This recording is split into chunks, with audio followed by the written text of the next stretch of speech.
Proverbios capítulo 3. Proverbios capítulo 3. Y vamos a, gracias hermanos, vamos a leer ahí del verso 1 al 12. Proverbios capítulo 3, versos del 1 al 12.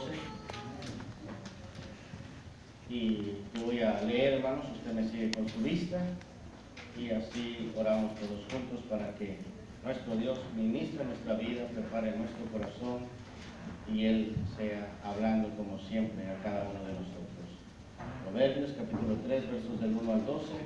La palabra de nuestro Dios nos dice en el nombre de Jesús: Hijo mío, no te olvides de mi ley y tu corazón guarda mis mandamientos, porque largura de días y años de vida y paz te aumentarán. Nunca se apartarán de ti la misericordia y la verdad. Átalas a tu cuello, escríbelas en la tabla de tu corazón, y hallarás gracia y buena opinión ante los ojos de Dios y de los hombres. Fíate de Jehová de todo tu corazón, y no te apoyes en tu propia prudencia. Reconócelo en todos tus caminos, y Él enderezará tus veredas. No seas sabio en tu propia opinión, teme a Jehová y apártate del mal, porque será medicina a tu cuerpo y refrigerio para tus huesos. Honra a Jehová con tus bienes y con las primicias de tus frutos, y serán llenos tus graneros con abundancia, y tus lagares rebosarán de mosto. No menosprecies, hijo mío, el castigo de Jehová, ni te fatigues de su corrección, porque Jehová al que ama castiga, como el Padre al Hijo a quien quiere. Padre Celestial, en el nombre de Jesús venimos nuevamente delante de tu presencia, Señor, y en estos momentos lo hacemos para presentarnos delante de ti y pedirte, Señor, que seas tú ministrando nuestra vida a través, Señor, de la predicación de tu palabra para nuestra mente, nuestro corazón, Señor, que sean tierra fértil, Señor. Quita todo aquello que impide, Señor, que recibamos tu palabra, la retengamos y que dé fruto a nuestra vida, Señor. Quita toda distracción y que todo pensamiento sea llevado cautivo a ti, Señor. Usa mis labios, usa mi vida, usa todo mi ser, Señor, para poder compartir tu palabra, Señor, y que sea solamente un instrumento, que la mente y el corazón de cada uno de nosotros reconozca que eres tú quien hablas, Señor. Háblanos, y que el que tiene oídos oiga lo que tu Espíritu dice a la iglesia. Todo esto te lo pedimos en el nombre poderoso de Jesús. Amén. Pueden tomar sus lugares, hermanos, y con la ayuda de nuestro Dios quiero hablar un momento sobre el tema, o bajo el tema, el por qué nuestro Dios nos disciplina. Cuando vemos aquí, hermanos, en el libro de Proverbios, en el capítulo 3, nos daremos cuenta, hermanos, como la Escritura nos dice ahí en el verso 11, si usted notó, el verso 11 dice: no menosprecies, hijo mío, el castigo de Jehová, ni te fatigues de su corrección. No menosprecies el castigo, dice la Biblia. Cuando hablamos de menospreciar, quiere decir de alguna manera no dar el valor que realmente tiene algo, no darse cuenta de lo valioso que es algo, hermanos. Eso es menospreciar, no valorar. Y cuando vemos, la Escritura nos dice que no debemos menospreciar el castigo de nuestro Dios.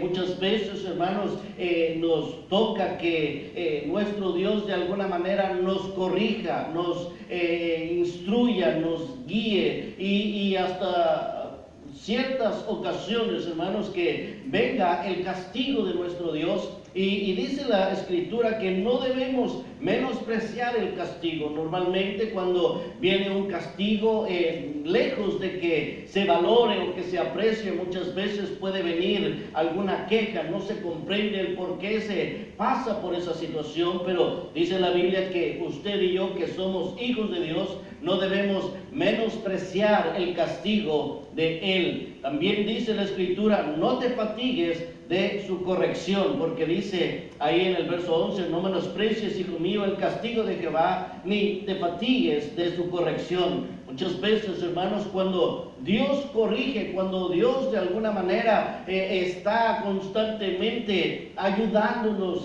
para corregirnos, hermanos, en nuestro diario vivir, siempre hay cosas que corregir en nuestra vida, ya sea en nuestros pensamientos, ya sea en nuestro caminar, en nuestras actitudes, aún en nuestra relación con Él. Hay cosas que corregir. Y dice la Escritura que no tenemos que fatigarnos, no tenemos que cansarnos cuando nuestro Dios constantemente nos está corrigiendo. Usted y yo sabemos que muchas veces cuando se trata de corregir a los hijos, ellos se cansan, ellos como que el tanto que se les esté diciendo, el tanto que se les esté hablando, muchas veces ellos pueden sentirse cansados de que sus padres constantemente les estén diciendo lo que tienen que corregir en su vida. Pero la Biblia nos dice a nosotros que usted y yo no nos tenemos que cansar de su corrección. Vemos, hermanos, que sin duda Dios nos habla de la disciplina a través de todo esto, que como a sus hijos, hermanos, Él trae para nuestra vida. Y es por eso, hermanos, que cuando nosotros vemos esta escritura, dice la palabra de Dios que cuando lleguen esos momentos en los cuales nuestro Dios, hermanos, puede disciplinarnos, puede corregirnos o puede castigarnos, no tenemos que menospreciar eso, tenemos que valorar. Y la razón, hermanos, es muy simple, como lo dice el verso 12, dice, porque Jehová al que ama castiga como el Padre al Hijo a quien quiere. Así es como dice la palabra de nuestro Dios, que no tenemos que menospreciar, no nos tenemos que cansar, hermanos, de el constante consejo de la palabra de nuestro Dios, porque, hermanos, cuando nuestro Dios disciplina a alguien, nos dice claramente la razón, y dice que es porque nuestro Dios al que ama castiga, de la misma manera, hermanos, que el Padre, dice, lo hace con su Hijo a quien Él quiere. Nosotros vemos que sin duda la disciplina, leyendo algún concepto, se dice que la disciplina se aplica para corregir, moldear y perfeccionar el carácter y el comportamiento de una o más personas, Vemos que esa es, en cierta manera, la disciplina tiene un propósito, y es para moldear, para corregir, para guiar, para cambiar muchas veces el comportamiento, hermanos, el cual una persona puede tener. Y la Biblia nos habla, hermanos, que nuestro Dios nos disciplina, nos corrige, y es con ese propósito, hermanos, como los padres que muchas veces guían, aconsejan a sus hijos, y muchas veces, hermanos, podemos ver que los hijos se pueden sentir incómodos, se pueden sentir, como dije, molestos tal vez.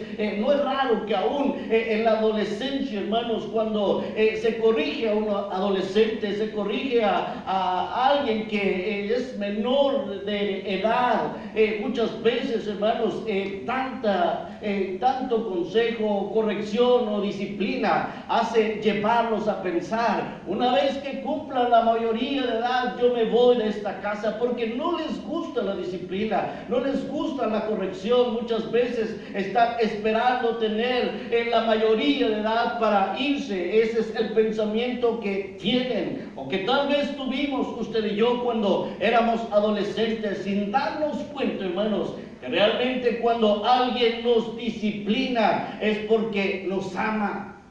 Muchas veces, hermanos, tal vez nosotros nos sentimos así con el consejo y la disciplina de nuestros padres, como que no nos agradaba, no lo comprendíamos, sin darnos cuenta, hermanos, que el único propósito era que usted y yo fuéramos personas de bien, personas que en cierta manera en esta vida vivieran con un propósito correcto, de no meternos en problemas. Yo le aseguro que si usted y yo nos ponemos a recordar el momento en el cual se nos disciplinó, tenía un buen propósito esa disciplina, pero en el momento tal vez no lo valorábamos, no lo apreciábamos, pero la realidad es que ahora